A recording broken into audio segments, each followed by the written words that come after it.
સર્વ મિત્રોને મારા જય શ્રી કૃષ્ણ, રાધે રાધે. હિન્દુ ધર્મગ્રંથ ગરુડ પુરાણ અનુસાર જ્યારે મનુષ્યનું મૃત્યુ થાય છે ત્યારે જીવાત્મા યમલોક તરફની યાત્રા કરે છે. આ માર્ગમાં એક ભયાનક અને રહસ્યમય નદી આવે છે જેને વૈતરણી નદી પણ કહેવામાં આવે છે. ઘણા વિદ્વાન વૈતરણી નદીને માત્ર ભૌતિક નદી નહીં પરંતુ પાપ અને પુણ્ય વચ્ચેની સીમા તરીકે પણ સમજાવે છે. આજે આપણે ગરુડ પુરાણ અનુસાર વૈતરણી નદી કેવી હોય છે, તેનો મહિમા અને તેની સાથે જોડાયેલી રહસ્યમય વાતો વિશે જાણીશું. મનુષ્ય જ્યારે શરીરનો ત્યાગ કરે છે તેના પછી જીવાત્મા પોતાના કર્મો અનુસાર સ્વર્ગલોક અથવા નર્કલોક તરફ ગતિ કરે છે. આજે આપણે ગરુડ પુરાણમાં વર્ણવેલી વૈતરણી નદી અદ્ભુત માહિતી જાણીશું. વૈતરણી નદી યમપુરીના માર્ગમાં આવેલી એક એવી નદી છે જે પાપી આત્માઓ માટે અત્યંત ભયાનક અને કષ્ટદાયક રૂપી માનવામાં આવે છે.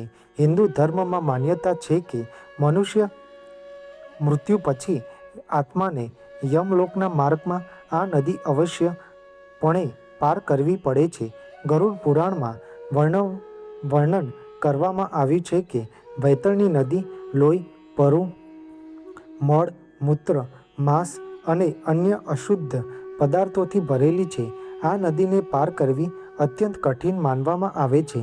તે યમલોકના માર્ગમાં આવેલું એક એવું સ્થાન છે જ્યાં પાપી આત્માઓને કર્મ અનુસાર ભયંકર યાતનાઓ ભોગવવી પડે છે. આ નદીમાં ભયંકર કૃમિઓ, મગરો અને વજ્ર જેવી તીક્ષ્ણ ચાંચ ધરાવતા ગીધો પણ વસે છે. હિન્દુ ધર્મના 18 પુરાણોમાં ગરુડ પુરાણનું વિશેષ મહત્વ રહેલું છે. તેમાં ભગવાન શ્રી હરિ, વિષ્ણુ અને પક્ષીરાજ ગરુડજી વચ્ચેનો સંવાદ વિસ્તૃત રીતે વર્ણવાયો છે. ગરુડ પુરાણમાં સનાતન ધર્મની અનેક વિધિઓ, નિયમો, કર્મકાંડો તેમજ જીવન અને મૃત્યુના અચૂક સત્યનું વર્ણન કરવામાં આવ્યું છે. આ પુરાણ અનુસાર જ્યારે જીવાત્મા શરીર છોડે છે ત્યારે તેને પોતાના કર્મોના આધારે સ્વર્ગ કે નર્કની પ્રાપ્તિ થાય છે. વૈતરણી નદી ખાસ કરીને દુરાચારી અને પાપી લોકો માટે અત્યંત ભયાનક ગણવામાં આવી છે. તેને પાર કરવાનું દુઃખ મૃત્યુના દુઃખ કરતાં પણ અનેક ગણું વધુ કહેવાયું છે. પરંતુ સારા કર્મ કરનાર આત્માઓ માટે આ નદી સરળ અને શાંત સ્વરૂપ ધારણ કરે છે. ગરુડ પુરાણ મુજબ પાપી જીવાત્માઓ જ્યારે યમલોકના માર્ગે જાય છે ત્યારે તેમની વચ્ચે વૈતરણી નદી અચૂક પાર કરવી પડે છે. આ નદી અનેક યોજન લાંબી છે.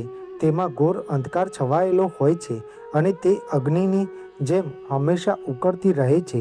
દુર્ગંધયુક્ત પદાર્થો અને લાલ રક્તથી ભરેલી આ નદીને જોઈને પાપી આત્માઓ ભયથી કાપી ઉઠે છે.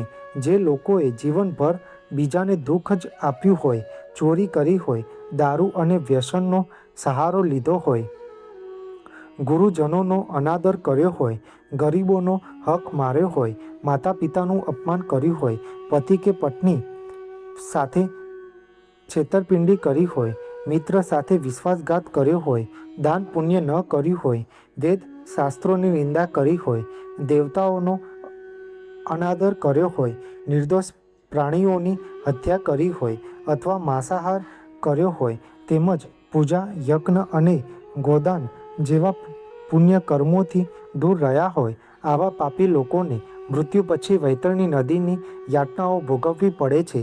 યમદૂત આવા પાપી આત્માઓને યમપાસથી બાંધીને લઈ જાય છે. નદીમાં રહેલા સર્પો તેમને વારંવાર ડંખ મારે છે. તીક્ષ્ણ દાંતવાળા ગીધો તેમના પર હુમલો કરે છે. પાપી આત્માઓ રડતી, ચીસો પાડતી અને પસ્તાવો કરતી નદી પાર કરવાનો પ્રયત્ન કરે છે. પણ ઘણી આત્માઓ વારંવાર ડૂબી જાય છે, બેભાન થઈ જાય છે અને ફરી ભાનમાં આવીને પોતાના જીવનના કર્મોને યાદ કરીને પસ્તાવો કરે છે. તેઓ પોતાના સંતાનો, મિત્રો, માતા પિતા અને જીવનસાથીને યાદ કરીને રડતા રહે છે અને વિચારે છે કે આવા પાપ કર્મો શા માટે કર્યા. છતાં પણ તેમને આ ભયાનક નદી પાર કરવામાં ભારે કષ્ટ સહન કરવો પડે છે. બીજી તરફ ગરુડ પુરાણ કહે છે કે જે લોકોએ ભગવાનની ભક્તિ કરી હોય, શ્રી હરિ વિષ્ણુ અને પોતાના આરાધ્ય દેવીઓની ઉપાસના કરી હોય, કોઈ સાથે છેતરપિંડી ન કરી હોય, જરૂરિયાતમંદોની મદદ કરી હોય, ભગવાનના નામનું સ્મરણ અને જપ કર્યો હોય, વેદ શાસ્ત્રોનું અધ્યયન કર્યું હોય, યજ્ઞ હવન પૂજા એકાદશી વ્રત ચારધામ યાત્રા તીર્થયાત્રા અને દાન પુણ્ય જેવા સત્કર્મો કર્યા હોય, એવા પુણ્ય આત્માઓને વૈતરણી નદીની યાતનાઓ સહન કરવી પડતી નથી. ગરુડ પુરાણમાં જણાવ્યું છે કે જેણે પોતાના જીવનમાં એક વખત પણ ગોદાન કર્યું હોય તેને વૈતરણી નદીમાંથી એ જ ગૌમાતા પાર કરાવે છે.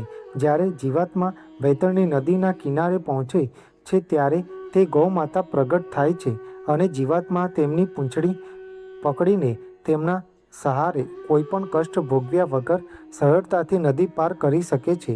પરંતુ ગોદાન કરતી વખતે એ વાતનું ખાસ ધ્યાન રાખવું જોઈએ કે ગૌમાતાનું દાન એવી જગ્યાએ કરવામાં આવે જ્યાં તેમની જીવનભર યોગ્ય સેવા અને સંભાળ થઈ શકે. ગૌશાળામાં અથવા યોગ્ય સ્થળે જ ગોદાન કરવું જોઈએ. જો ગૌ માતાને કષ્ટ થાય તેવી જગ્યાએ દાન કરવામાં આવે તો તેનું પાપ પણ દાતાને ભોગવવું પડે છે.